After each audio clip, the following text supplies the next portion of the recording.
Good morning and a very warm welcome to the final day of the 2022 British Cycling National Championships from Newport here in South Wales. We are in the Geraint Thomas Velodrome, bringing you all the live action as the competitors battle it out for the coveted national stripes. In this session 5 we have paracycling with the women's 500 metre time trial, the men's 1000 metre time trial, and both men and women's tandem 1000 metre time trial. I'm Brian Smith, and joining me for these championships is former competitor Rebecca Charlton. We have Olympic, World, European former and current national champions here. Are you ready for the last day? Well, settle down and enjoy the action. Rebecca, we have got some paracycling this morning for the next hour and 15 minutes. We've been enthralled over the last 2 days with this paracycling, especially the new event with the mixed scratch race, which was really exciting. And yesterday we had some really nice competitions, and especially some of the interviews from some of these athletes afterwards. It's great to see them here at these championships. We're glad they're here, the crowd are glad that they're here.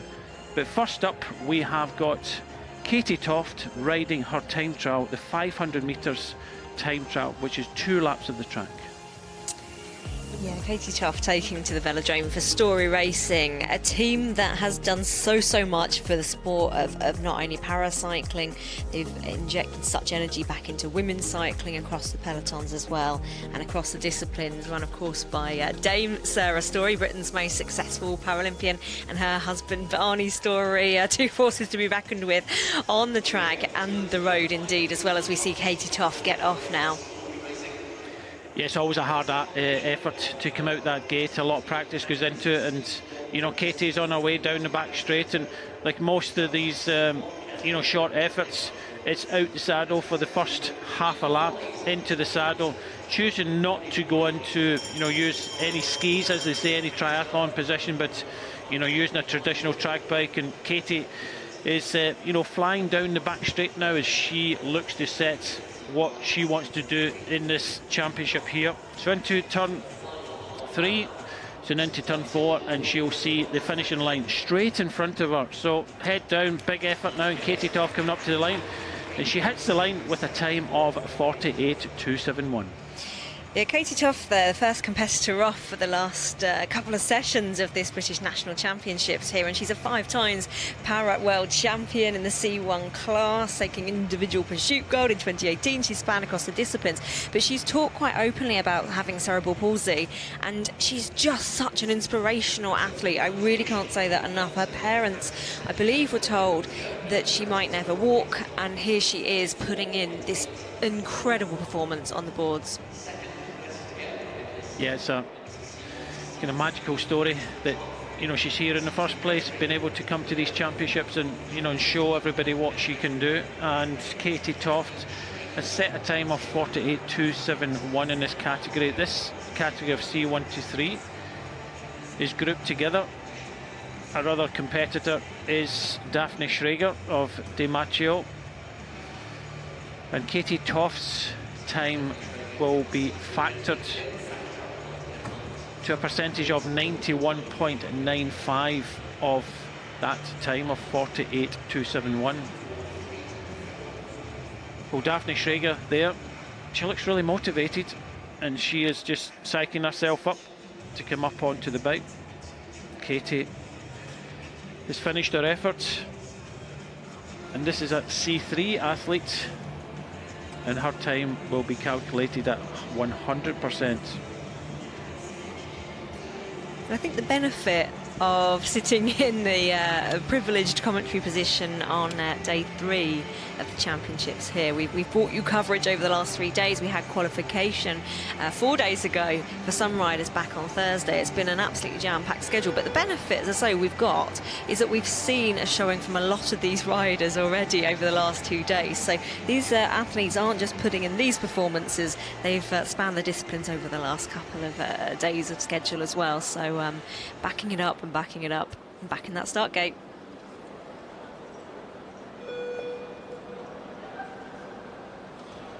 So Daphne with her time trial bike, nod of the head. Yeah, riders have different techniques, don't they, when they want to psychologically get their head in the game for a gate start. You see some riders, you know, going through a certain motion, a certain ritual to get the best out of their, you know, physicality to come out the gate. Other people, it's such a mind game and just nodding along with those beeps. And yeah, it's interesting to see people's that kind of routine coming in to the start gate. There's obviously a lot of technique in this, because, you know, even the hardest thing for most of these athletes, not just, you know, the 500 metres, it's so short and sharp, it's actually coming out that start gate, getting into the rhythm. But although she's got the skis on her bike, she's not going into them. You know, she wants to get it all out, staying on the bar. She comes up to set a time of 43.371, which, looking at the factor, it looks as if that could be good enough to take the title. We'll wait for the calculation. So time to beat 48.271, but that'll be factored down to 91.95%. But it looks as if Daphne SCHRAGER not choosing to go into the ski position, but thought she could get all the power out, staying on her normal handlebars. Yeah, interesting there. As you say, she's got the skis, the option to get into that aero position. But sometimes on the day, yeah, getting the best out of yourself can be staying in the position that allows you to, you know, keep going with that acceleration rather than settling in. And that's what she did today, and she certainly unleashed a lot of power there.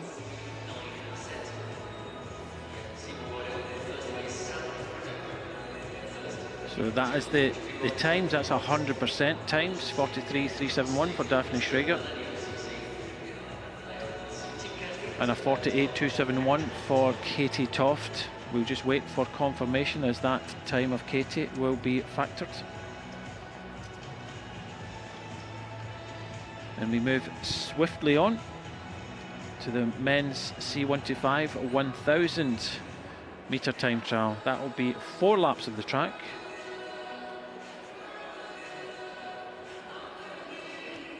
The categories have been separated into C1 to 2, with C1 factored to 98.39%. And then we'll have the next category of C3, and then 4 and 5 factored in together.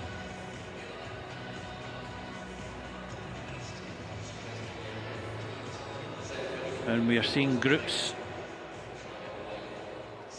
of mixed abilities to go along with the governing body. And we have Sam Ruddock here, a BC member of C1 category, 4 laps of the track. And it looks as if he has practiced this start. Such a powerful upper-bodied rider, heading down the back straight. Deciding to stay in the saddle for his first part of his effort is Sam Ruddock. And he's now up to speed. First lap, 22.897. So Sam Ruddock's an athlete that we've seen, which we've seen often actually at these championships, has transferred from another sport. So he was in para-athletics previously to getting onto the track, and I'm always pretty selfish and happy when we steal talent over to the sport of cycling, and you know, we get to see these performances. But yeah, he's come over from athletics, and it's our game. Yeah, absolutely amazing.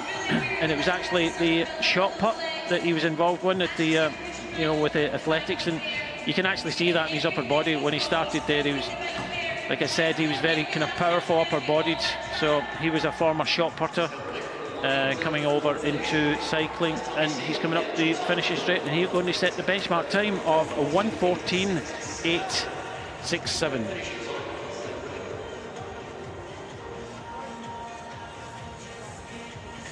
Yeah, I don't think we've seen many shot putters coming in to cycling. And it is interesting when we look at the Kilo event, because you do see very different physiques of riders coming in and actually prevailing in different ways, because again, you know, it is I was going to say a short event. It doesn't feel short when you're riding a Kilo or a 500 TT on the track, does it? absolutely lung-busting, but there is a certain amount of pace that goes into it, and you do see some people absolutely sprint rocket out of the gate. Obviously, a lot of upper body strength here as well to get out of that start. And then his schedule might be slightly different to someone that winds it up with a slower approach to the beginning of the lap, and then we just see that acceleration. So yeah, it's always fascinating to watch the nuances of this kilo. Well, definitely shot putting for me is very explosive, so you know that would help Sam, you know, trying to get out that gate using his upper body, and he looked good. So it was, you know, a good start, plenty of practice, you know, especially that they're using very kind of small bars. We've seen, you know, go down to as less as 25 centimetre bars, some, but you know, the bars, the width of the bars that most people are using, but then some people aren't,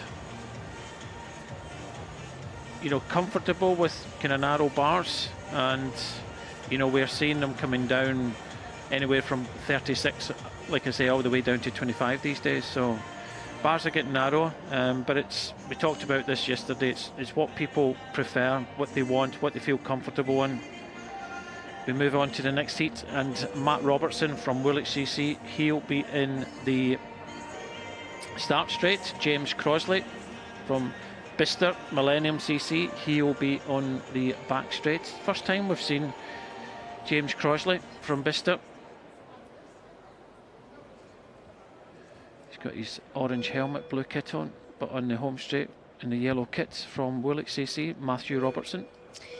Yeah, Robertson, a rider that made his world level debut at the 2019 Track World Championships in Appledorn, admittedly saying how much he actually struggled initially to get on the bike, and he's gone from strength to strength since then, and here he is now at the National Championships once again.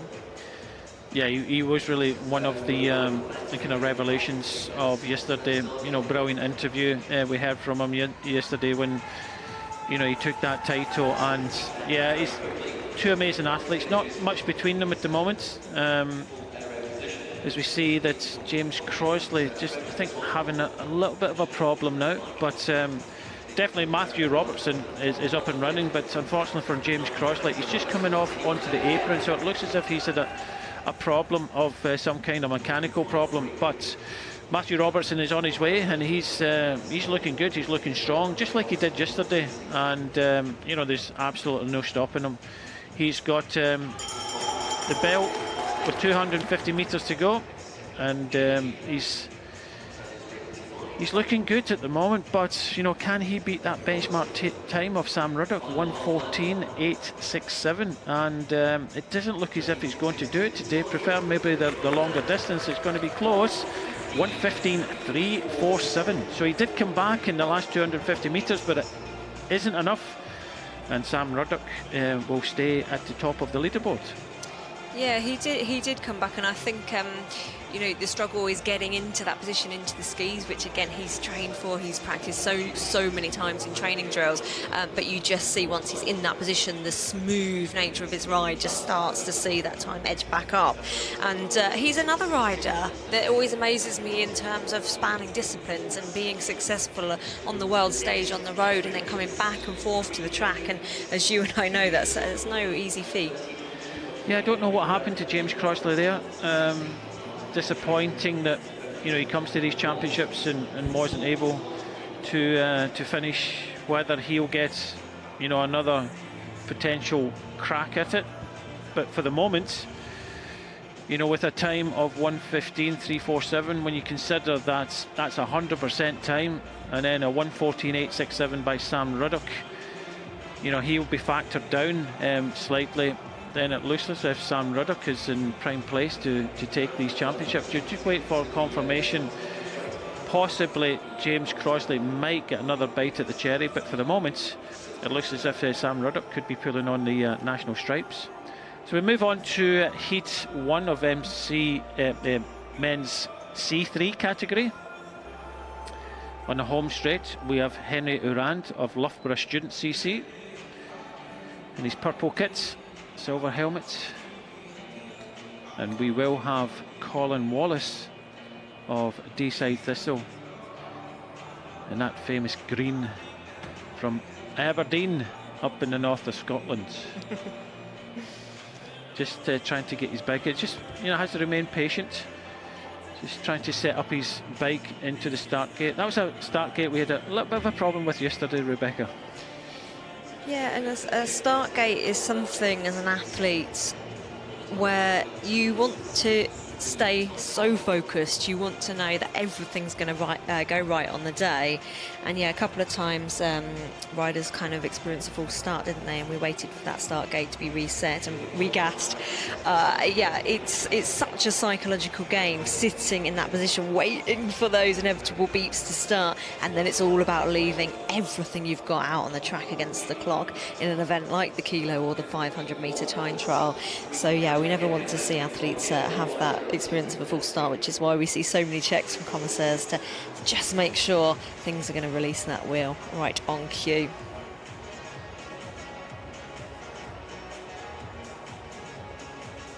So Colin Wallace is now set on his bike. The problem dealt with. Bit of a longer wait for Henry Orand, but both ready to go. We've seen Colin Wallace over the last couple of days. This is his third day competing here at the National Championships. Multiple days for these athletes. So much recovery that goes in between these races, and you know, track cycling is a nature where you will see sprint riders and specialists in the endurance get back up for various different events, and we're well versed in seeing this at Olympics and World Championships and Commonwealths, but I think the National Championships is a different beast in how packed the schedule is for 3 days, and we're seeing riders wanting to go away and celebrate but needing to back it up the next morning or back into qualifying very early in the day. So yeah, a lot of discipline with recovery.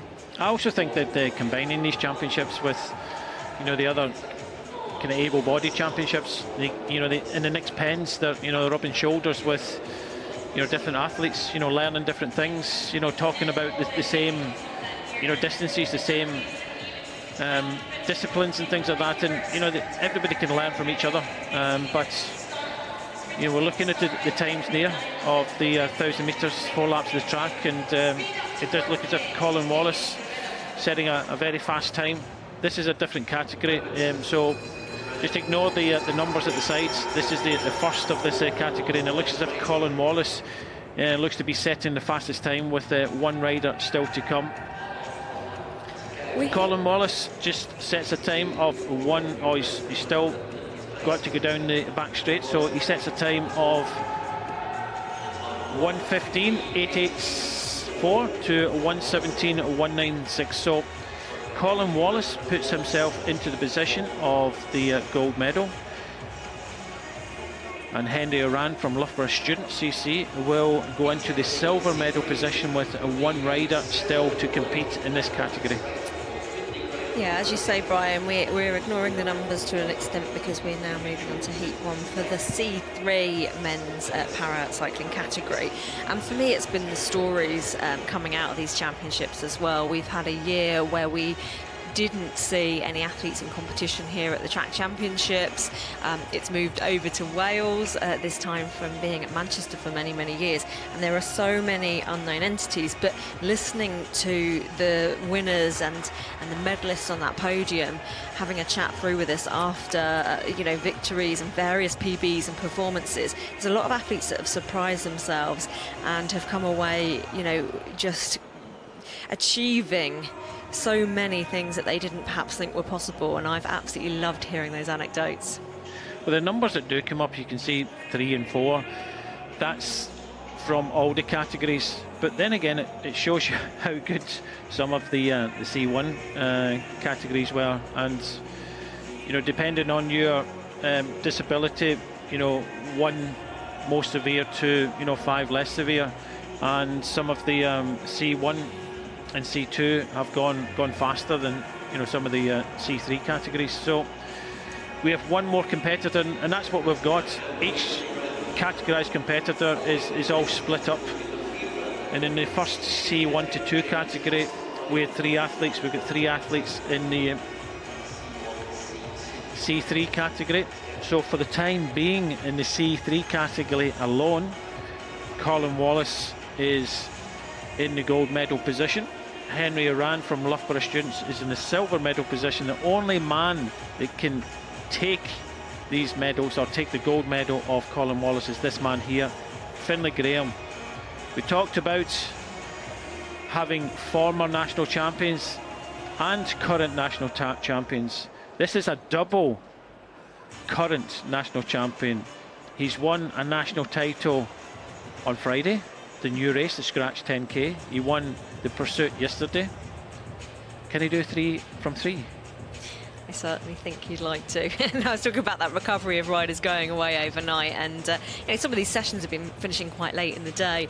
They're regrouping, regathering and coming back again. And as you say, Finn Graham, an athlete that took 2 silver medals at the Paralympic Games over in Tokyo at the Easy Velodrome, and he hadn't pinned a number on by his own admission until he came to these championships, and he's been very pleasantly surprised, taking so far well, a national jersey, a gold medal each day of the championships. Can he repeat it today? And off he goes for his effort. A different effort from yesterday, you know, when he had the pursuits. Different effort from the scratch race over the 10 kilometres. This is more explosive. Finlay's that kind of lighter rider. When we've seen, you know, the bulk of Sam Ruddock, and, you know, the strength that he's got coming from shot put to cycling, the upper body strength. So this will be a good benchmark. So far so good, and he is the fastest overall of any of the athletes that have already ridden so far. And Finlay Graham doing what he does best and just eating up this track. He's absolutely flying around here, isn't he? And not only a brilliant, neat start out that gate, straight down into the air raid position, but just a look at the cadence, look at the efficiency, powering through those pedals. And yeah, he's an absolute pleasure to watch. He's training these disciplines day in, day out, but again, achieving across the board the road TT out at the Paralympics, the track, coming back to the nationals after a bit of time away from competition, and he can pull this out of the bag. Yeah, absolutely. You know, killing this one, coming down the finishing straight out, turn 4 there. He's going to set time up 1:09.364, and that is good enough for his 3rd national title. What's he going to do with all these jerseys? I know, he's got a plethora of national jerseys after the last 3 days, but no, I know how much this will mean to him. And again, he's an absolutely humble athlete who surprises himself, even though he knows what he can do. He never has any complacency coming into a championships at any level of the sport. So yeah, pleasure to watch.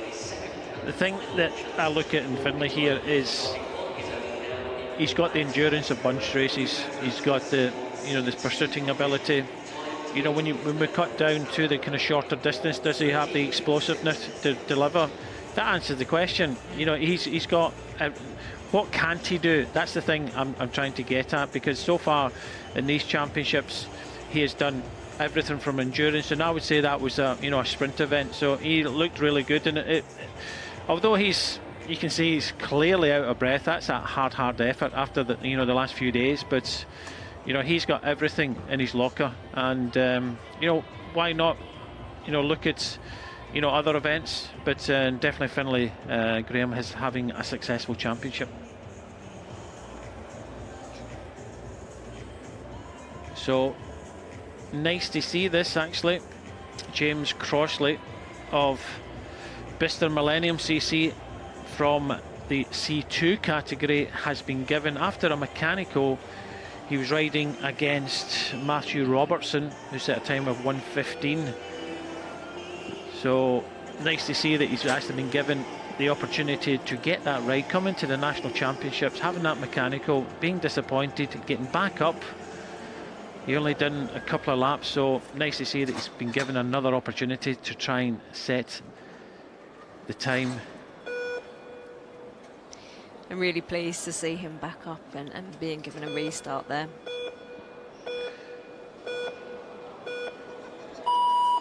Just see that, pushing back, timing it just right to then release out of the gate there. I don't know what happened in his first ride off, but he's quickly up to speed now. The benchmark time for him I think, would be 1:14. Remember that Sam Ruddock is in pole position in the C1 to 2. His time will be factored. So if James Crossley can get as near to 1:14, then he stands a great chance of taking this national title. Yeah, we're looking back at the men's C1 to 2 factored event here. Of course, a restart for James Crossley. As you say, we're not quite sure what happened, but delighted to see him having a restart here and getting his kilo underway. He's coming down the back straight, 250 metres to go. Forget about the 5, puts him in 5th. We are looking at a time of about 1:14. If he can get anywhere near that, he stands a chance. Doesn't look good for James, but I think he's surpassed that time now. But what medal will he get? He goes up to the line and hits it at 1:19, and I think that could be good enough for the bronze medal.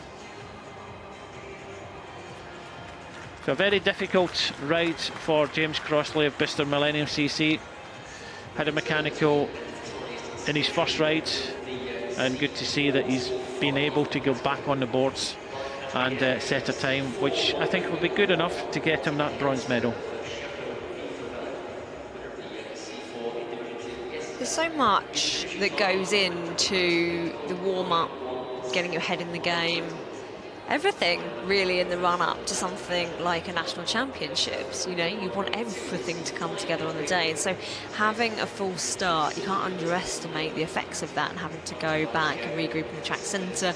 I guess first check whether there's a possibility of a restart, digest what's happened, and then yeah, just sort of fire yourself back up to get in and do a discipline of this sort of magnitude in terms of the all-out effort it takes to complete a kilo. Do you know what I'm getting from a lot of the interviews and hearing from the para-athletes? I think less phases them. You know, they've been through so much. I don't want to kind of bang on about, you know what's kind of happened in the past. We're here and now, and they are athletes of their own right. But for me, looking at some of the mental strength of some of these athletes in the para side, for me, their minds. And I talk about this in all commentaries, that the mind is a massive factor in performance. It's not all about physical side, and their minds are probably as strong as, if not stronger than, some of our best able-bodied athletes. So that's what I've taken from paracycling so far in these championships, is things don't seem to faze them as much as maybe their counterparts on the able-bodied side. So strong minds will get you a long way. So on the start line for C Factor 45, my man of these championships, Martin Hailstone from Chapeau Vive la Velo. Yeah, Martin Hailstone's become your man of the championships, hasn't he? Because we saw the first ever 10-kilometre mixed scratch race 3 days ago, won by Finlay Graham. But Martin Hailstone put in such an exciting performance. We were jumping around this commentary box. He came back when it looked against the odds, and yeah, made for an absolutely thrilling finale. And I think it is important, Brian, that we talk about these stories and the journey these athletes have taken to get to this level, because there will be someone watching at home that doesn't think it's possible, and it's certainly inspiring many people. That's the thing, and they're here at these championships, and we'll want to see as many in these paracycling championships as much as possible, and that's why they're alongside, they're together with every other championship. So Martin Hailstone, he caught the Will Bjergfields and Finlay Graham in the 10-kilometre scratch, going into the last couple of laps, never gave up. They were looking at each other, and they came away with the bronze medal. What can he come away with here? He's got one other competitor up against him, but he's going to set his benchmark of 1:16, a 1:60. So his time will be factored to the scale of 98.91. So it'll be shaved down, Martin's time, and the next C5 category rider will be Blaine Hunt. So I would think if Blaine can get possibly under 116, then he may take that gold medal and that championship jersey away from Martin. I'd love to see Martin in a championship jersey, not taking any sides, but I'm just going to just a little bit, yeah, entertainment value from the mixed scratch race, which was an exciting final. So let's see what Blaine Hunt can do. He'll be next up, and he's the only person that can take away that dream of Martin Hailstone to take that national title. For anyone that missed the Para 10k scratch race, do go back and have a little look at the highlights of that, because I was sat in my commentary position saying, wow, these two riders, Finn Graham and Will Bergfeld, have got time to play cat and mouse, to look around at each other, but then Martin Hailstone comes back at them. We're taking a glimpse now of Blaine Hunt, and look at that tash. We've discussed the aero benefits or disadvantages of an aero tash, but... Do you know what kind of tash that is? What's the correct terminology for a tash of that style, that magnitude? I would say that's a handlebar moustache. Oh, there you go. What would you say it was? Yeah, with my vast knowledge of facial hair, I would say that's exactly what that looks like. I've seen a couple of people with this type of moustache over there was a kind of phase in the pro peloton. He's even going for... I was going to say, look at those shoes. He's got it all. Shame to cover them up, is he not? No, he's not going to cover... Yeah, he is. Cover them up. Well, there's a debate. Style, aero performance. Animal print wins for me. He does look good though, doesn't he? He's got the build, a kilometre time trial build, hasn't he? He certainly does. He's a very, very strong looking and performing athlete. Well, I'm feeling for Martin now. He set a time of 1:16, 1:60, so anything under 1:16, I think Blaine Hunt will take this title, and he's got it all. He's got the hoop, skin suit, he's got all the aerodynamics, he's got the tash. He's certainly got the tash. And this is a rider that's not only progressed through the ranks to great heights himself, but I know coaches and again nurtures other athletes. Luke's just having a chat, looks very calm. It's a difference, you know, we're inside the last 10 seconds now. That beat goes with 10 seconds to go, so time to get, you know, focused. Most people come up here already focused, but Blaine Hunt was very relaxed. He looks strong off the start gate. He has got his coach on the inside that will try and kind of help him, but I don't think he needs any help in a kilometre time trial. It's all-out effort, so he does look good down the back straight. Now settles down into the saddle. He'll soon be into the ski position. He does as he comes down the straight into the banking again, and looking good is Blaine Hunt. Looking very, very neat indeed, and you just saw the nous he's got coming out of that gate. Bleep up, bleep back, forward, full power out the gate, down on the skis, and look at this, it's very, very good indeed. Yeah, he's already over 2 seconds up on, you know, any of the earlier competitors, and you know, he just has to get in 1:16, which I believe it looks as if he's going to be able to do that. So he's absolutely flying, 3.6 faster than anybody else in any of the categories down. He doesn't look to be slowing at all. This is a strong effort here from Blaine Hunt, and it looks like he could be taking the national stripes. And he sets a time of 1:04, which it's just blown away the competition. And you know, even that time for a kilometre, 1:04.765 is respectable in any kilometre time trial championships. That was very, very impressive indeed. And Blaine is somebody that he's very open on social media, which I love, about the training and the hard work that goes in behind the scenes. And I think that's something that's different now to perhaps previous years looking back, is that we are able to see so much more of the athletes, and it is inspiring. And he's put so much into this, not only to get the strength that you can clearly see here, but the technique, absolutely drilling every element he needs to put out these performances. But a 1:04 is world class. Yeah. It's for a kilometre time trial. That is an outstanding time. So Blaine Hunt will take this category, but you know, that was an outstanding performance there. Yeah, we really do have to say that and put that into the context that you just have. Outstanding. So Blaine Hunt, 1:04, he'll take his category. Finlay Graham is the second fastest time. he'll win his category. It looks as if Sam Ruddock will win his category as well, so it's going to split into the 3 categories, although we're showing the results of everybody together. But a 104 is a really, really special time, and I think Blaine Hunt, I'll look forward to hearing from him afterwards in the medal ceremony, because that was a special time. Yeah, I really look forward to hearing from him. He's a very animated athlete, as the so puts, but a lot back into the sport. Brings personality as well, which you just can't estimate, because not only are athletes impressing us on the boards, but I think we're seeing personalities come through the sport. And again, you know, someone sat at home can see these interviews and see that it might be possible as a pathway for them. And yeah, I love that open, candid nature that we see from the likes of Blaine.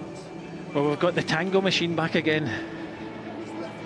So you really wanted the black decals to be black and white on this, didn't you, yesterday? Okay, it stands out. It's bright orange. It's there. It's I love what a machine it is. What a machine it is. But this is Brad Gauntlet throwing down the gauntlet for the 2nd day in a row from Born to Bike racing team, and he has Tim May in the front, his pilots. This is the 1,000 metre time trial, piloted. 3 riders in this category. And I always think it's even normally just getting out the start gate in a normal bike, but to get out the start gate in a tandem, this is practice, because it's that weight that pulls you down into the Côte d'Azur. You'll see, won't you, the sheer effort and technique it takes to get a tandem out of this start gate. I mean, getting any bike out of this start gate is a very, very fine art, but you can just see the strength and nous it takes to get this rolling, get the gear up to speed. And I think I'm right in saying, Brian, you've had a limited experience on a track tandem, as have I, and I found it on first experiences a very nerve-wracking experience to feel somebody else moving through the bike and taking control, and I was sat on the back. So I just think it's just tremendous how they refine this discipline together. If I'm brutally honest, I didn't like it. I didn't like the tandem. And again, I was on the back and doing some flying laps, but it does take a bit of time to get up to speed, as we can clearly see now. But once they are up to speed, these tandems can motor round the track. I don't think I've felt these kind of G-forces before when I've been on a tandem. But yeah, a lot of trust in your pilot, and that's Tim May.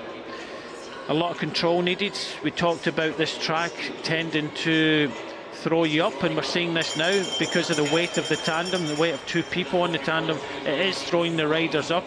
Other tracks you can lean into, but this track it is kind of throwing the riders up. We see it in the other events, but especially here you can see it, that the weight of 2 riders on this tandem, it's hard to control in that ski position, keeping down the bottom of the track, and they've been forced up over the line. But they finish with a time of 1:21.100.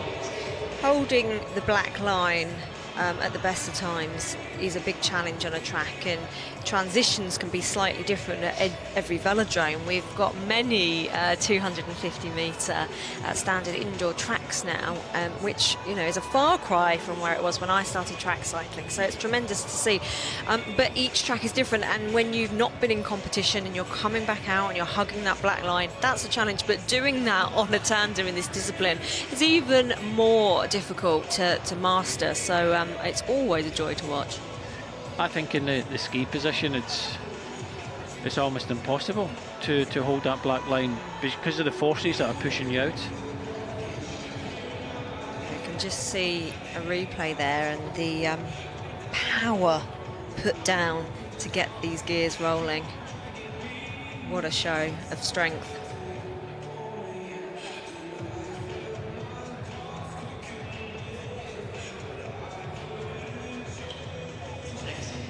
Well, that's heat 1 of 1,000 metre TT.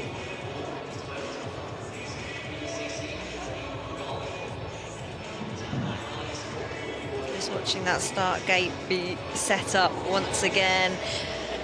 The brilliant and wonderful commissaires, officials, just getting those bikes in position, checking that back wheel is locked in and is going to release at exactly the right time. Just look at Alex Cook here.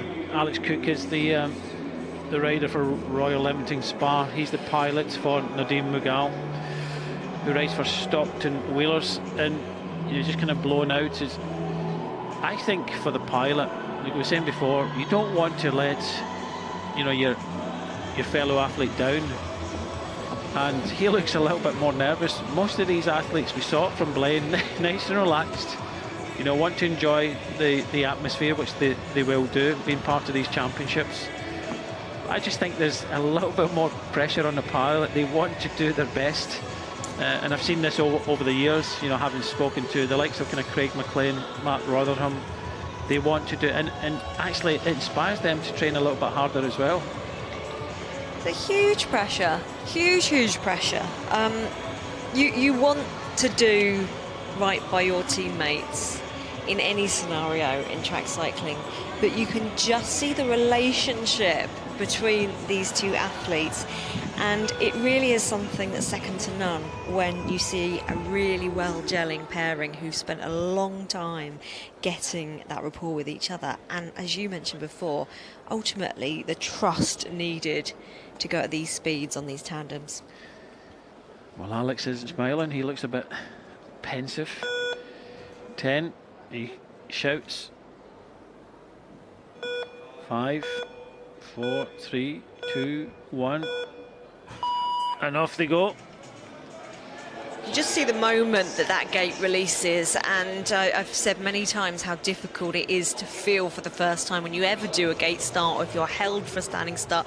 You get so used to the momentum you get when you put a foot down, kick off, get someone to give you a bit of a push, but when you don't have any momentum coming out of that from any kind of track discipline, it's a very tall order to get things up to speed as quickly as possible, especially on the tandem, and yeah, just raw power out of that gate. I tell you what, this is impressive, and we saw when the ski position very difficult, but they are not using the ski position or the tri-bars, and they're staying as close to that black line as possible. In a tandem, I said, this is very difficult to do, and they're doing it, and they're doing it with great effect. This is a fast ride.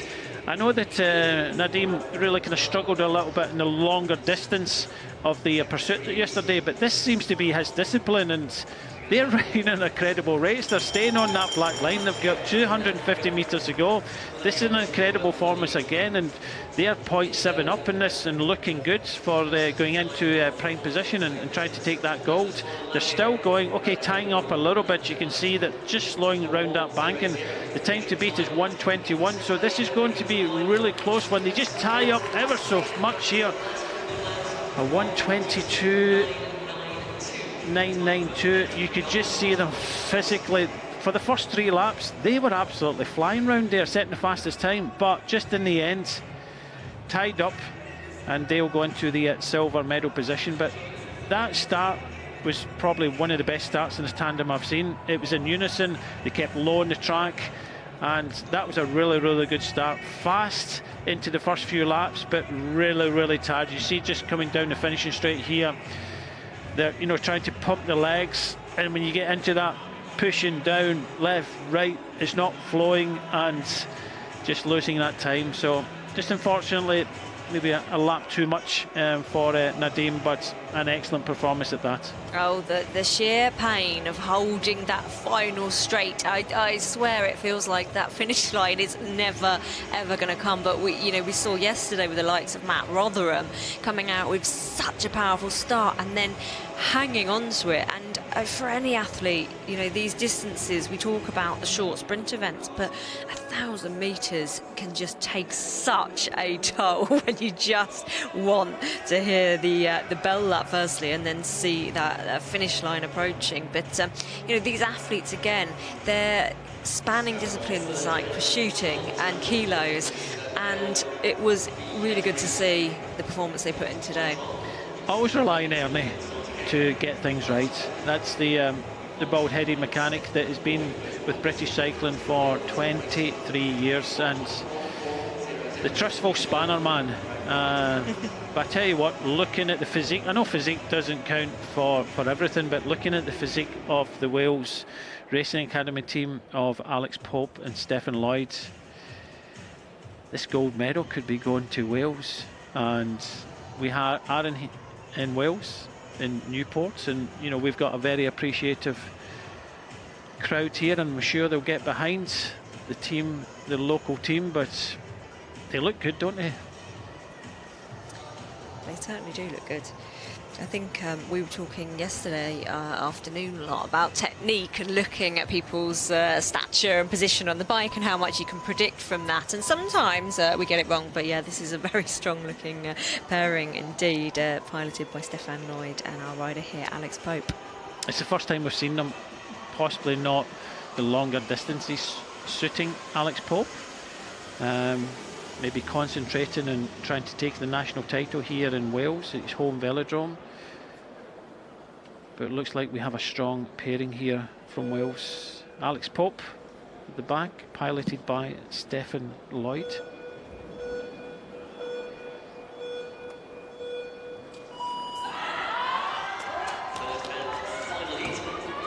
A very strong, smooth start there, Rebecca. You just see the amount of time these riders have spent together, can't you, refining that? And it's all in the start, and it's all in how they perform on the day, and that was a very, very good start indeed. Already almost 5 seconds up, the fastest time so far, so this looks really, really good. I know we're talking about physique, but sometimes you can clearly tell when, you know, a team has real power, and this is real power. Going up a little bit on the track, but 8.7 seconds quicker than anybody else. They are absolutely flying. It's just, you know, what time are they going to set here? Because they're flying round here. Well, they received that bell lap. This is looking very, very swift indeed. What a neat ride so far. Hugging that black line, just moving out of transitions. A brilliant start. What can they stop the clock at? So as they come out of turn 4 at the finishing line in their sight, they'll go to set a time of 1:04.659. Wow, that is, well, you can see over 16 seconds faster than anybody. But just as we thought, Wales have their day in this competition, and the team of Alex Pope's and Stefan Lloyd's will take that national championship title. But it was a flawless effort here from Alex Pope and Stefan Lloyd. It was flawless, and that's what these athletes are hoping for on the day. You can be the favourite on paper, you can put all the preparation in, but it has to go right when it really counts, and right it did.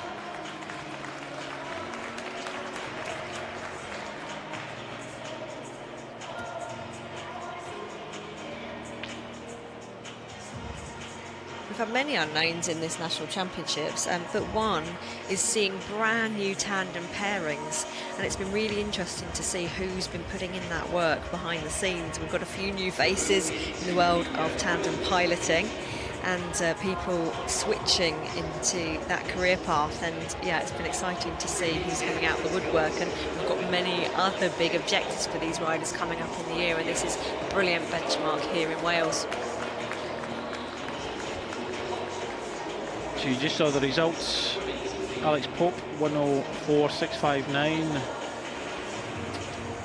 Brad Gauntlet at 1:21.1.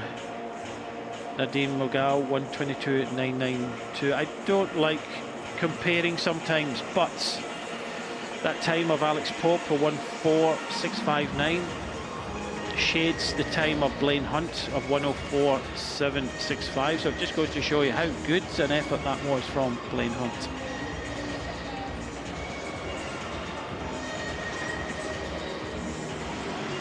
Big smile to the camera there from pilot Jenny Hole of Tech SCC. She's got her aero plain black skin suit on today, normally very, what would you call it, leery colours of her team kit, and she's piloting Sophie UNWIN. So I think it's just they want to look the same, and they have got the same on. So this is the women's 1,000 metre time trial.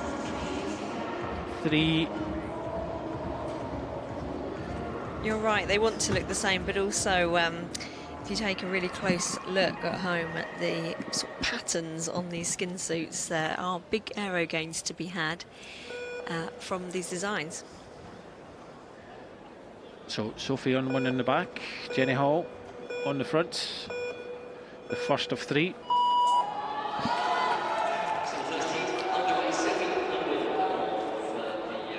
Yeah, we'll have 3 heats in this competition for the women's 1,000 metre TT final, all against the clock. So that was a nice smooth start, and they will set the benchmark time. 23 seconds for the first lap. On to the skis now. And again, it's about timing these efforts. We saw earlier on that the last lap of a kilometre, always very difficult, and if you tie up, you can lose a considerable amount of time. So this will be the benchmark time.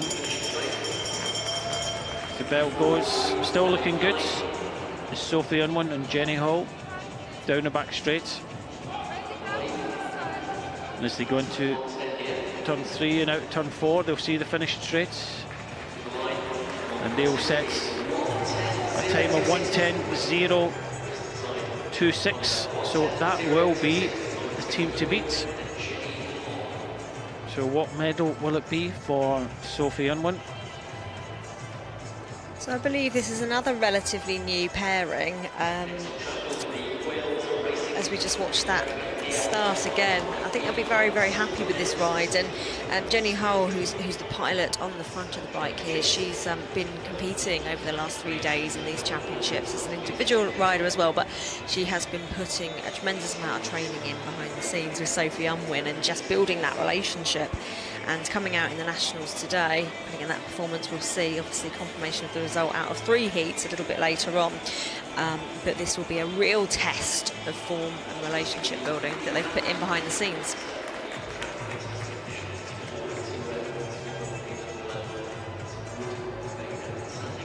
Good old gaffer tape back out, Brian. It has to be. Well, this is black stuff. The grey stuff. It's not gaffer. Sorry, yeah. Is that gaffer tape? Probably not. Yeah, black gaffer tape. I would say. He is the gaffer. He's the man that looks after. You can see the. If you come off, you can see the bits of shavings of the woods. You don't want any of that stuff. I still think I've got some of Meadowbank in my backside. Still got it. Yeah, still got it. You don't want any of that stuff. It's, you know, every wooden track has got a repairman, and we have got one here, of course. Yeah, I must admit to taking a few chunks out of it. I've not taken a chunk out at Newport, but I've covered bases with a couple of other tracks in the UK. I think I've managed to do it at Manchester and a Cowshot, if anyone knows Cowshot Velodrome.